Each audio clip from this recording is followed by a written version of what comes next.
लोकशाहीचा बुलंद आवाज, रिपब्लिकन वार्ता महाराष्ट्र। 13 कोटी खर्चून बांधलेल्या नवीन बस स्थानकाला उद्घाटनाआधीच गळती। पालकमंत्री अजितदादा पवार व परिवहन मंत्री प्रताप सरनाईक यांना लेखी तक्रार।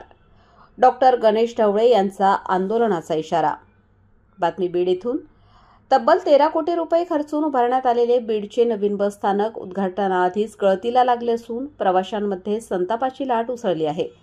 2 दिवसांपूर्वी झालेल्या पावसात स्थानकाच्या छपरातून अनेक ठिकाणी पाणी गळत होते। त्यामुळे प्रवाशांना छत्री घेऊन बसस्थानकात उभे राहावे लागले। जून 2025 मध्ये हे काम पूर्ण होणे अपेक्षित होते, मात्र अद्याप अनेक कामे अपूर्ण असून प्रवाशांना सतत गैरसोयींचा सामना करावा लागत आहे। परिसरात स्वच्छतेचा पूर्ण अभाव आहे। शौचालये पत्रे लावून बंद ठेवली आहेत। तसेच परिसरात पथदिवे बंद असल्याने रात्री अनुचित घटना घडल्याचे प्रकारही आढळून आले आहेत। गुत्तेदाराने निकृष्ट दर्जाचे साहित्य वापरल्यामुळे बसस्थानकाचे छप्पर आणि पत्रे उघड्यावर आले आहेत। संबंधित विभागीय नियंत्रक व अभियंत्यांनी याकडे दुर्लक्ष केल्याचे स्पष्ट झाले असून गुणनियंत्रक विभागामार्फत चौकशी करून दोषींवर कारवाई करावी अशी मागणी सामाजिक कार्यकर्ते डॉक्टर गणेश ढवळे यांनी केली आहे। त्यांनी मुख्यमंत्री देवेंद्र फडणवीस, उपमुख्यमंत्री तथा पालकमंत्री अजितदादा पवार आणि परिवहन मंत्री प्रताप सरनाईक यांना लेखी तक्रार सादर केली असून आंदोलनाचा इशारा दिला आहे। डॉक्टर गणेश ढवळे यांनी सांगितले की पालकमंत्री अजितदादांनी कंत्राटदारांना ब्लॅकलिस्ट करावे आणि निकृष्ट दर्जाचे काम करणाऱ्यांवर तात्काळ कारवाई करावी।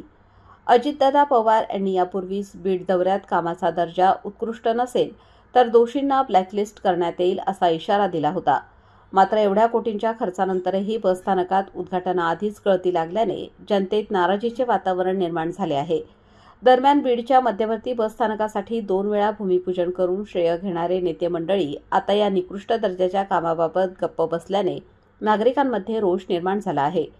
डॉक्टर साहेब, आज बीड बसस्थानकात आहोत तर बीड शहरातील मध्यवर्ती बसस्थानक हा बीडकरांचा जिव्हाळ्याचा विषय आहे। नवीन बसस्थानक म्हणून बीडकरांनी वारंवार मागणी केली, आंदोलन केले, मात्र तब्बल 13 कोटी रुपये खर्च करून बांधण्यात येत असलेलं हे जे बसस्थानक आहे उद्घाटनापूर्वी 2 दिवसापूर्वी झालेल्या पावसामुळे ते गळत आहे। दुसरी गोष्ट म्हणजे या ठिकाणी स्वच्छतागृह बांधलेलं आहेत, ते पत्र्यांनी बंदिस्त केलेलं आहे। 2025 पूर्वी हे बांधकाम पूर्ण व्हायला पाहिजे होते, मात्र ते अजूनही रखडलेलं आहे। या बसस्थानकाचं 2 वेळा भूमिपूजन केलेलं आहे आणि पालकमंत्री अजितदादा पवार जेव्हा बीडच्या दौऱ्यावर आले होते तेव्हा ते म्हटले होते की दर्जेदार काम करा, अन्यथा कंत्राटदारांना ब्लॅकलिस्ट करण्यात येईल। त्यामुळे आमची अशी मागणी आहे संबंधित प्रकरणामध्ये सखोल चौकशी व्हावी, विभाग नियंत्रक, अभियंता आणि कंत्राटदार यांच्यावर कारवाई करण्यात यावी। यासाठी आम्ही पालकमंत्री अजितदादा पवार त्याचबरोबर परिवहन मंत्री प्रताप सरनाईक यांना लेखी तक्रार केली आहे आणि लवकरच आम्ही आंदोलनाच्या पवित्र्यामध्ये आहोत।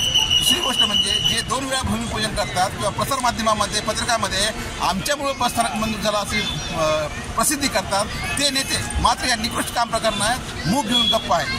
ही तीव्र संतापाची गोष्ट आहे। रिपब्लिकन वार्ता महाराष्ट्र वृत्तवाहिनी बीड जिल्हा प्रतिनिधी Babasaheb Manere, Beed. Subscribe now and press the bell icon. Never miss an update.